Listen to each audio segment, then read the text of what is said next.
Bom, Zé Paulo, bem, mas por que nós fizemos essa pergunta, Pedro Campos? Porque o Supremo Tribunal Federal aí é que tá. Ontem voltou e voltou com tudo, né? O ministro Alexandre de Moraes já suspendendo investigações aí da Receita Federal, diferente da questão do COAF, a gente vai explicar aqui ao longo do programa. A própria Receita identificou 2 funcionários ali que não estavam agindo corretamente, com vazamento de informações a respeito de investigações. O ministro Luiz Fux quer o conteúdo e já deve receber aí nas próximas horas da apreensão com os hackers, né, que estão sendo investigados.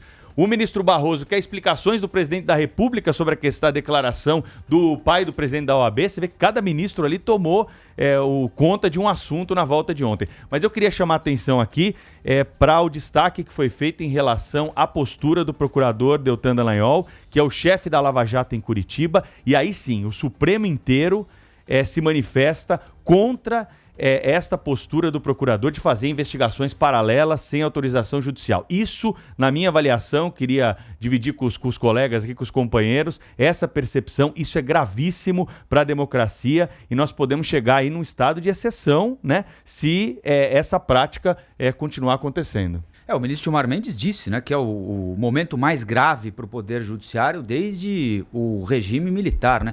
Agora, importante, o Supremo Tribunal Federal vai ter acesso às cópias desses documentos também, né? As cópias das mensagens. Então, as mensagens não ficam mais exclusivamente sob a tutela da Polícia Federal, sob a tutela daqueles que estão sob tutela do ex-juiz Sérgio Moro, ministro da Justiça. Agora, o Supremo Tribunal Federal também terá acesso a essas mensagens e nós, aparentemente, poderemos passar a discutir, além da forma como essas mensagens foram obtidas, que são importantes, se houve crime, se não houve crime, se houve pagamento, se não houve pagamento, mas aparentemente nós avançamos para a discussão sobre o mérito, sobre o conteúdo. E se o conteúdo for verdadeiro, é gravíssimo.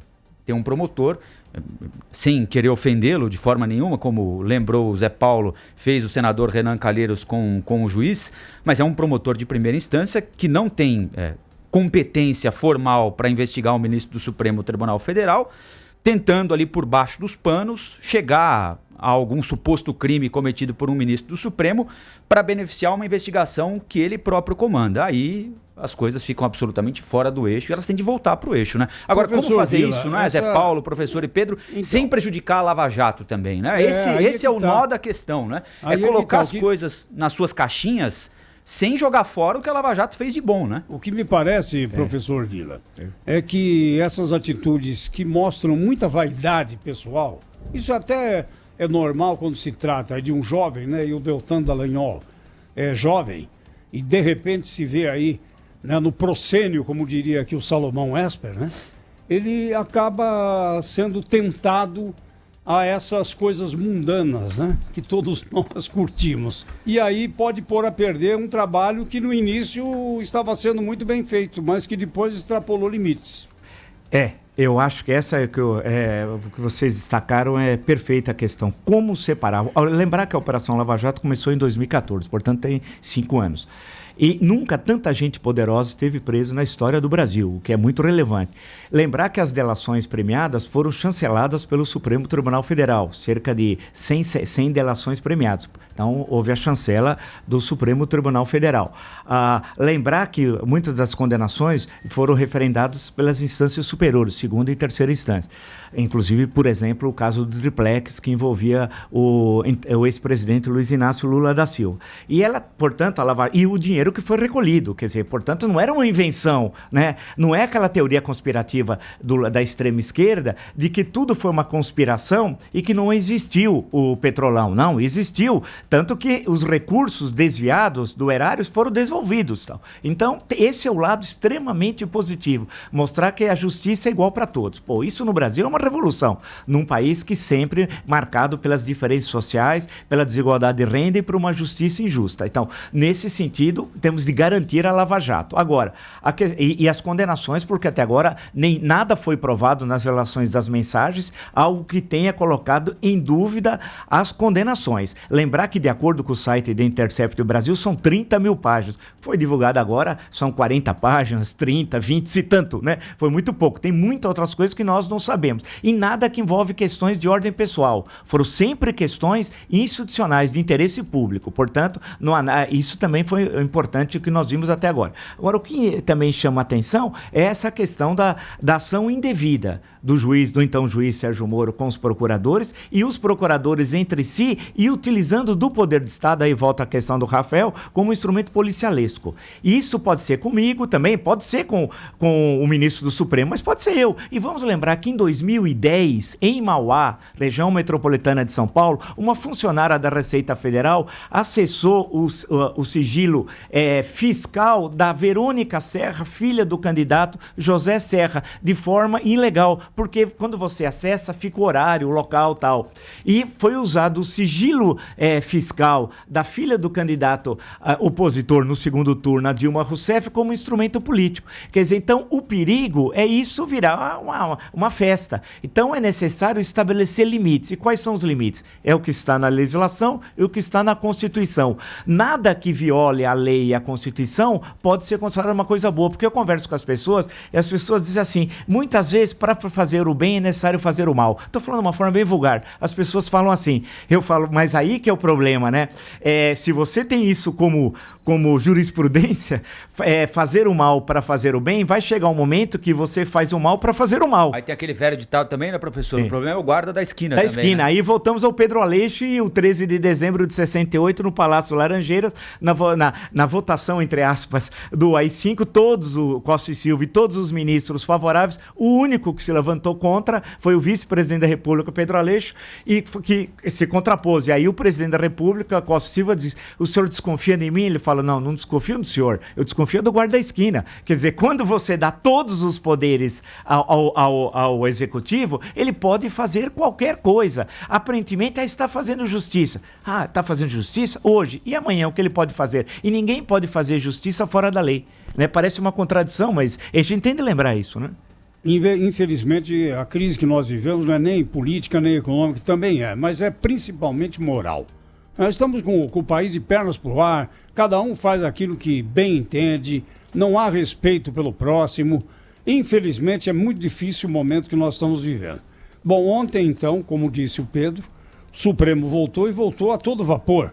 Mas vamos ouvir o Marco Aurélio Mello a respeito da investigação do Deltan Dallagnol na tentativa de fazer ligações com o escritório de advocacia da mulher do presidente do STF, Dias Toffoli, Roberta Rangel, e empreiteiras envolvidas com a corrupção na Petrobras. Marco Aurélio ficou indignado. A indignação do Marco Aurélio geralmente é contida. Vamos ouvi-lo.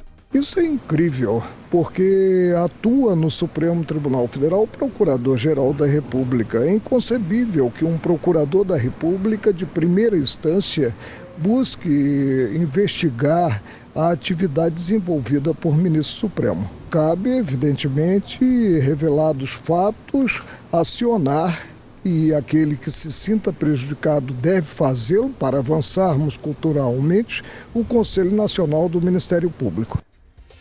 O Marco Aurélio é muito contido, né? Mesmo assim, revoltado, indignado, ele mantém o tom, né, professor Vila? Não, é verdade, Zé Paulo. E ele é perfeito, né? É a PGR que, se fosse o caso, porque tem o foro privilegiado, é que devia agir. Eu acho que não sei, eu acompanhei, li diagonalmente um livro do Deltan sobre a questão da corrupção. Diagonalmente é aquele livro rápido que a gente faz. A leitura dinâmica. Leitura dinâmica. A leitura diagonal. Você vai passando assim, Gostei dessa. Você leu tudo? Não, foi diagonal a minha leitura. Não, é porque muitos anos eu corrigi vestibular durante 2 décadas e você vai sempre em busca das palavras-chave. Você é treinado para correção, porque tinha de corrigir 1.200 provas por dia, então era uma loucura. Né? Então, eu conversei com ele 2 ou 3 vezes, se não me engano, com o Deltan, assim, e o que me chamou a atenção é um pouco esse ar, sabe, de se julgar um escolhido, um esperado superior, Messias. Né? Esse ar superior. messiânico.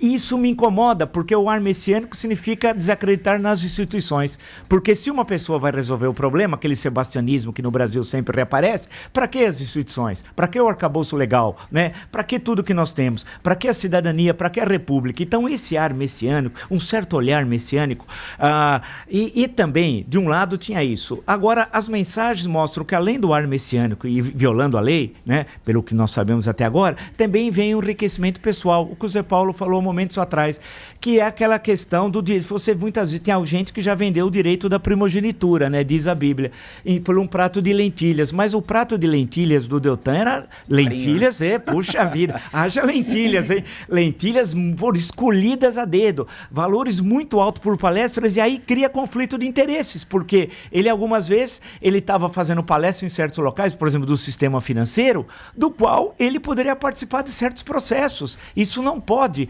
Esse problema do conflito de interesse envolve o Poder Judiciário e o Ministério Público. Por exemplo, reuniões de juízes patrocinadas por bancos. Não pode. Não pode. Isso ocorre sistematicamente. Eles vão para hotéis, geralmente no Nordeste, ficam 3 dias, quem é o patrocinador? É o Banco X. Só que um dia você vai julgar uma ação do Banco X. Então cria o conflito de interesse. No caso... E essa questão ética é importante que o senhor levanta, e nós lembramos também dos médicos, né? Geralmente Sim. convidados para simpósios internacionais por quem?